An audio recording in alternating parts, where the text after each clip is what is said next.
시청자 여러분 안녕하십니까? BTV 인천 뉴스입니다. 오늘의 주요 뉴스입니다. GTX 비노선의 청학역이 신설됩니다. 사업비 2,540억 원은 인천시가 부담하며 하루 3천여 명의 추가 이용이 예상됩니다. 해외 패션 상품 구매 대행 부부가 세금을 가로채 적발되었습니다. 이들은 면세 제도를 암용해 소비자에게 낸 세금 수십억 원을 편취했습니다. 인천시 교육청은 청소년 도박 문제 해결을 위해 여러 기관과 협력하고 있습니다. 예방과 치유를 위한 체계를 구축하여 다양한 교육 활동을 진행합니다.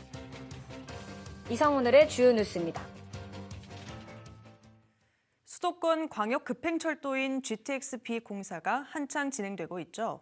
인천시가 국토교통부에 추가 정거장 신설의 목소리를 높여왔는데 마침내 확정됐습니다.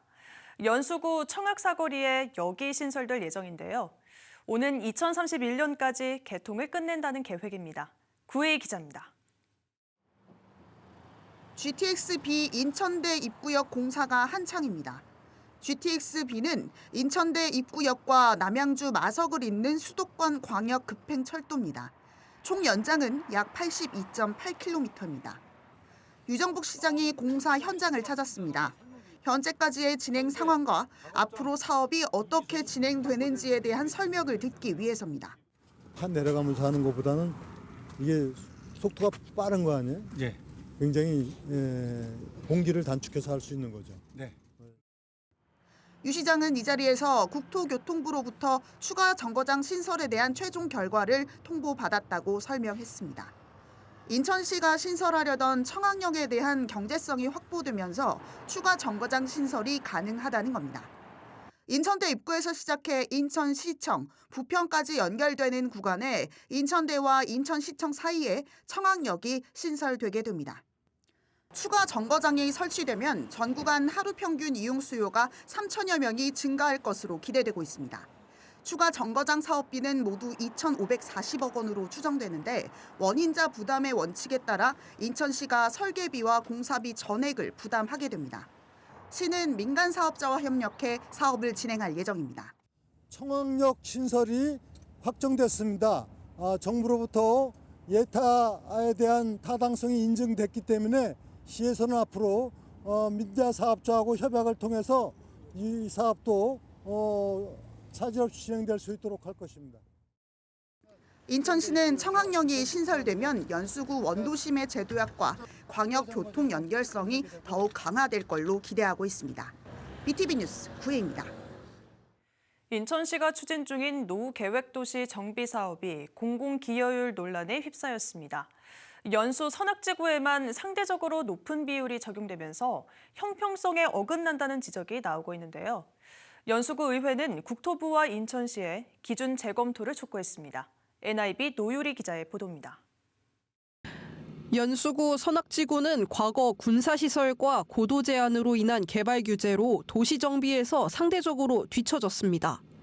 이 일대가 최근 인천시 노후계획도시 정비 대상지로 선정됐습니다. 국토부가 최근 연수 선악지구 정비 물량을 6,300호 규모로 제시하면서 개발 기대감도 커지고 있습니다. 하지만 이 과정에서 공공기여율을 둘러싼 논란이 불거졌습니다. 공공기여율은 재건축과 재개발로 늘어난 개발이익의 일부를 공공에 환원하도록 정한 기준으로 시는 연수선악지구 1구간에 대해 공공기여율 15%를 적용했습니다. 부평과 만수 등 인천의 다른 지구들이 모두 10%를 적용받은 것과 비교하면 유독 높은 수준입니다. 공공기여율이 높아질 경우 재건축 사업비 부담이 커질 수 있고 그 영향이 조합원 분담금이나 분양가 상승으로 이어질 수 있다는 우려도 나옵니다. 연수구의회는 이 같은 기준이 형평성에 어긋난다며 문제 해결 결의안을 채택했습니다. 연수 선악지구 주민들만 불합리하게 높은 부담을 지게 될 상황이 발생했습니다.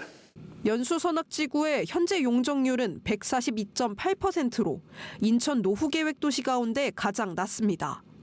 인천시가 제시한 기준 용적률도 287% 수준으로 300%에도 미치지 못하는 유일한 지구입니다. 낮은 기준 용적률에 높은 공공기여율까지 더해지면서 주민 부담이 커질 수 있다는 지적입니다. 여기에 공공기여 명목으로 노후 하수시설 정비나 스마트 AI 시범 사업 비용까지 주민들에게 전가되는 구조가 발생하며 충분한 재검토가 필요하다는 주장도 나옵니다.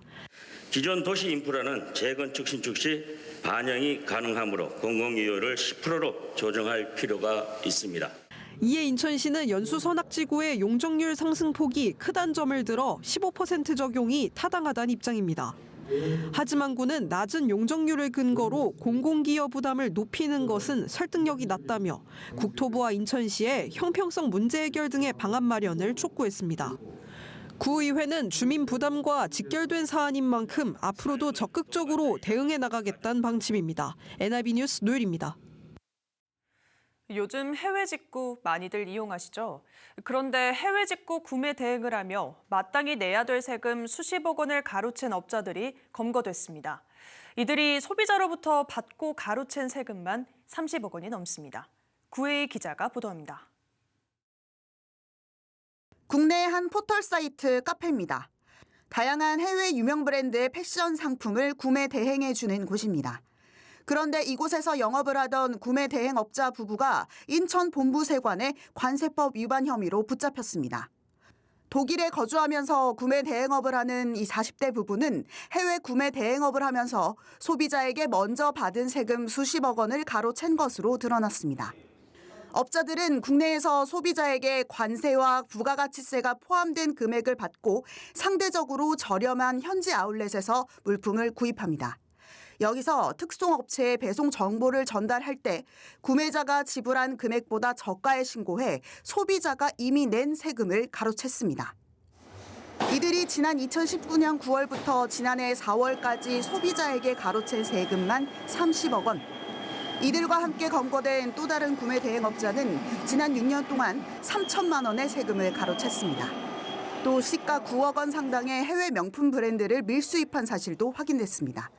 특히 이들은 150달러 미만은 관세가 면제되는 목록 통관 제도를 악용했던 것으로 확인됐습니다.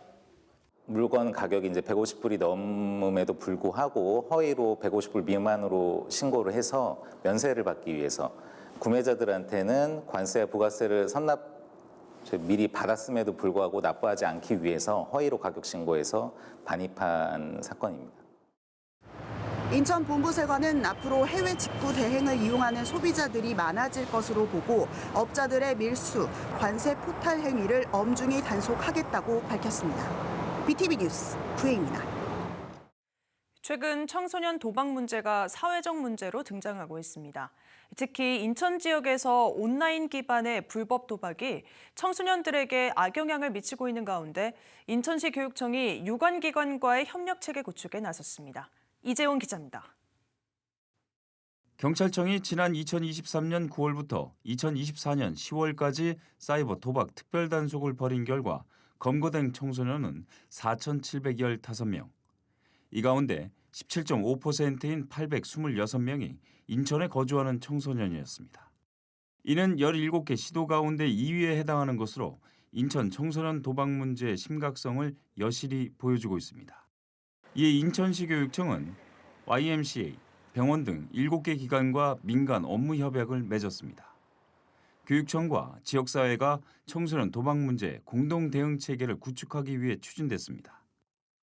지난해 4월 먼저 경찰, 인천 도박 문제 예방치유센터와 협약을 맺고 민간으로 협력 범위를 확대했습니다. 교육청 자체만으로서는 이를 예방하고 해결하는 데는 한계가 있다. 그래서 관련 여러 기관들, 병원, 경찰, 또 도박치유 상담센터 이 기관들이 좀 같이 힘을 합쳐서 우리 청소년들의 도박 문제를 좀 진단하고 또 예방하고 또 도박에 중독된 친구들은 치유까지 해보자. 이에 따라 예방부터 조기 발견, 상담, 치료, 사후 관리까지 통합 지원 체계가 마련됩니다. 앞서 지난달부터 교육청은 학교 내에서 조기 발견과 대응을 위해 교원 게이트 키퍼를 운영하고 있습니다. 사전에 관련 교육을 마친 교사 등이 학내에서 발생하는 도박 위험 신호를 감지하고 초기에 전문기관과 연계하는 시스템입니다. 이외에도 교육청은 도박 예방을 위한 뮤지컬, 리플렛, 카드뉴스 등을 활용한 교육과 홍보에 나서고 있습니다. BTV 뉴스 이재원입니다. 인천시가 광역시도 노선을 재정비했습니다. 이번 재정비를 통해 기존 68개 노선 891km 광역시도 노선이 76개 노선 931km로 확대됐습니다. 이는 도시 확장과 미래개발 계획에 따른 교통수요 증가를 반영해 신규 10개, 변경 13개, 폐지 2개 노선이 포함된 것입니다. 특히 신규 노선은 송도 국제도시 11공구와 계양 테크노밸리, 청라 서창 등 대규모 개발이 진행 중인 지역을 중심으로 지정됐습니다. 내년 상반기 중에 인천 중구, 영종 국제도시의 학교 밖 청소년들을 위한 새로운 공간이 문을 엽니다. 인천시 중구는 2026 성평등 가족부 학교 밖 청소년 전용 공간 조성 사업 공모에 선정돼 총 사업비 1억 원을 확보했다고 밝혔습니다. 학교 밖 청소년 전용 공간은 2025년 12월 중 운서중학교 일원에 준공 예정인 학교 복합화 시설 영종 하늘놀이센터 내에 자리를 잡게 됩니다. 학교 밖 청소년 전용 공간 마련을 위한 내부 공사를 거쳐 내년 상반기에 개관할 전망입니다. 남동구 의회가 제308회, 제2차 정례회, 제3차 본회의를 끝으로 2025년도 회기를 모두 마무리했습니다. 본회의에서는 2025년도 행정사무감사 결과 보고서 채택의 건, 2026년도 예산안 및 기금 운용 계획안 등을 처리했습니다. 남동구에서 제출한 2026년도 예산안 1조 2,832억 4천만 원은 6,940만 원 증액돼 최종 1조 2,833억 1천만 원 규모로 확정됐습니다.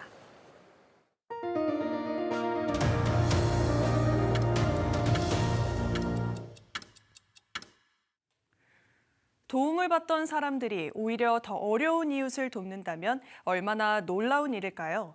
인천의 작은 쪽방촌에서 시작된 나눔이 17년 동안 이어져 최근 행정자치부 장관상을 받았습니다. 헬로TV 이관성 기자가 전합니다. 빈민가 나눔의 불씨는 지난 2008년 인천의 한 쪽방촌에서 일어났습니다. 불이웃 물품을 전달받던 어느 날 쪽방촌 주민들은 감사를 전하고픈 마음에 더 어려운 사람들을 돕고 싶다는 얘기를 꺼냈습니다.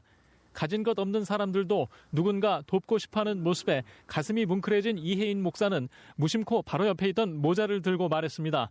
돈이 중요한 게 아니라 마음이 중요한 것이라고. 우리보다 더 어려운 사람들도 있을 텐데 목사님 정말 미안하네요. 그래서 그래요. 그럼 우리가 더 어려운 사람들도 우리가 한번 도와볼까요? 그랬더니 그분들이 자기가 이제 1,000원도 넣고 500원도 넣고 이렇게 이제 넣었거든요. 쪽방에서 쭉 소문이 나서 그 다음 날도 가지고 오고 그 다음 날도 와서 기부하고. 쪽방 주민들은 문구류를 조립해 번 돈의 일부를 기부하기 시작했고 이 소식은 쪽방촌을 오가는 이들을 통해 다양하게 뻗어나갔습니다. 그동안 도움을 받아온 노숙인들과 무료 급식소 이용자, 폐지를 줍는 고령자들까지 기부에 동참했는데 주위에선 최빈민층의 연대 기부라고 표현했습니다. 2008년 시작된 빈민층의 기부는 이후 해마다 멈추지 않았고 이제는 사회복지 공동모금의 장기 기부 목록에 올라 있습니다. 빈민층의 나눔은 그동안 주위의 기부 문화도 확산시켰습니다. 이제 저보다 더 어려운 분이 지는데 이렇게 조금씩 모아서 그 공동기금에 사람의 명에 기부를 하신다는 얘기를 듣고 저도 이번 기회에 그때 이제 동참을 하게 된 계기는 그런 계기가 있습니다. 쪽방 주민들과 노숙인들, 무료 급식소 이용자들의 기부는 지난 8일 대한민국 착한 기부대상 시상식에서 행정자치부 장관상을 받았습니다. 17년 동안 최빈민층 주민들이 만들어간 나눔의 불씨가 지역사회에 큰 감동을 주고 있습니다. 헬로TV 뉴스 이관서입니다. 겨울철만 되면 우리를 찾아오는 불청객이 하나 있죠. 일명 블랙아이스라고 불리는 도로 살얼음입니다. 빙판길처럼 보이지 않아 방심했다가 교통사고로 이어지는 경우가 많은데 그렇다면 사고를 막을 대책은 없을까요? 구혜희 기자가 취재했습니다. 지난 17일 오전 7시 3분 인천국제공항 고속도로 노오지 분기점에서 차량 3대가 충돌하는 사고가 발생했습니다. 이 사고로 20대 외국인 여성 3명이 부상을 입고 병원으로 옮겨졌습니다. 차량이 미끄러지면서 미처 제동을 못한 것으로 추정되는데 이 구간에 블랙아이스, 즉 도로 살얼음이 형성된 것으로 추정됩니다. 겨울철 도로 위 최악의 불청객으로 꼽히는 블랙아이스. 한국도로교통공단에 따르면 노면 결빙 사고의 치사율은 일반 교통사고보다 약 1.7배 높은 것으로 나타났습니다. 블랙아이스는 실제로 눈에 보이질 않기 때문에 눈이 직접 내릴 때보다도 가장 위험한 운전 방법 중에서 위험 요소라고 볼 수가 있어서 도로 위에 살인마, 이 암살자 이런 얘기도 나올 정도입니다. 특히 제동거리에서 일반 도로와 큰 차이를 보입니다.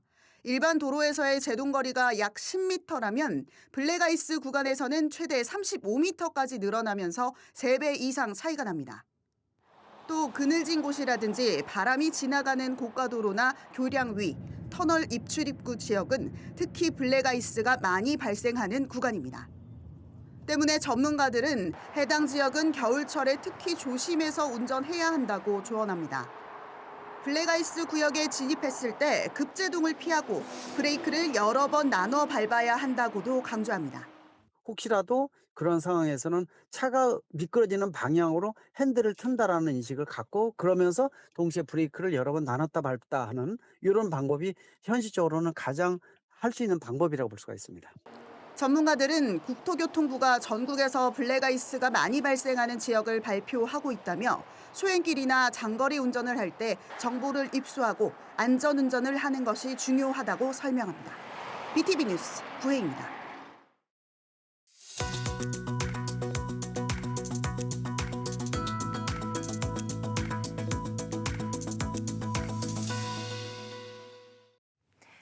인천 지역 일간지에 올라온 주요 뉴스를 살펴보는 오늘의 픽 시간입니다. 먼저 인천일보입니다.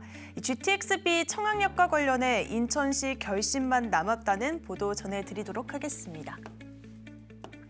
네, 2041년 개통을 목표로 인천 구간에서 착공한 수도권 광역 급행철도 B노선 추가 정거장 설치에 속도가 붙고 있는데요.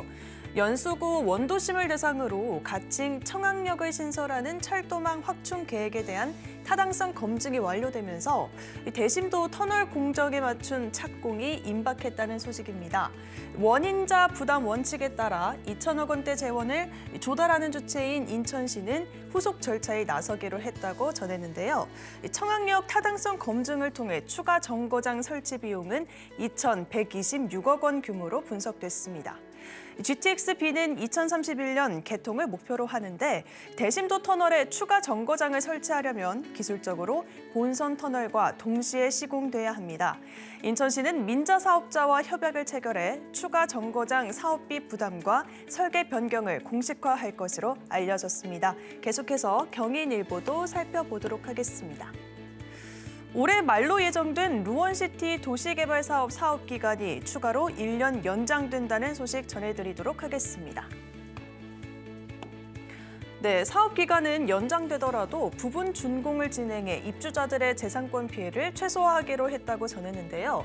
루원시티 도시개발 사업은 이 서구 가정동 571번지 가정 5거리 일원 약 90만 6천 제곱미터 부지에 9,440세대 23,789명 인구 수용이 가능한 공동주택, 주상복합, 상업시설 등을 지을 수 있는 부지를 조성하는 도시개발 사업입니다. 현재 고시된 사업 기간은 2006년 8월 28일부터 2025년 12월 31일까지인데요. 일부 잔여 공정을 제외하면 부지 조성, 기반 시설 등은 90% 이상 공사가 완료됐습니다. 준공 시기를 늦추는 것은 일부 잔여 공정이 남았기 때문인데 경인고속도로 직선화 사업과 인천대로 일반화 사업과 관련된 공정입니다. 인천시 관계자는 주민재산권 피해 등 크고 작은 민원이 이어지고 있어 부분 준공을 추진한다면서 추진 과정에서 주민 목소리를 들으며 사안을 마무리하기 위해 노력하겠다고 말했다고 전했습니다. 마지막으로 기호일보도 살펴보도록 하겠습니다. 내년 분구대 영종구가 신설되는데 첫 영종구청장 선거를 두고 후보군을 보도했습니다. 관련 기사도 살펴보도록 하겠습니다. 네, 국민의힘에서는 현직을 중심으로 후보 구도가 형성되는 분위기인데요. 김정헌 중구청장이 현직 프리미엄을 앞세워 신설 영종구 출마를 기정사실화한 가운데 전현직 지방 의원들이 도전하는 형국이라고 합니다. 영종 출신인 김 구청장은 지난 지방선거에서 중구 전체 기준 56.54%를 득표해 홍인선 전 중구청장을 13.09%포인트 차로 꺾고 당선됐는데요. 중구가 영종구와 제물포구로 분리되는 만큼 출마 지역을 두고 고심해왔으며 최근 영종구 출마로 가닥을 잡고 조만간 공식 입장을 밝힐 것으로 알려졌습니다. 여기에 신성영 인천시 의원이 대항마로 거론되고 있다고도 전했는데요. 더불어민주당에서는 복수의 전현직 인사들이 하마평에 오릅니다. 민주당 후보군으로는 홍인성 전 중구청장, 박광훈 민주당 부대변인, 조강희 전 인천시 의원, 김강호 중구의원, 강원모 전 인천시 의원 등이 거론되고 있다고 보도했습니다. 지금까지 지역 일간지 기사로 살펴본 인천 소식, 오늘의 픽이었습니다.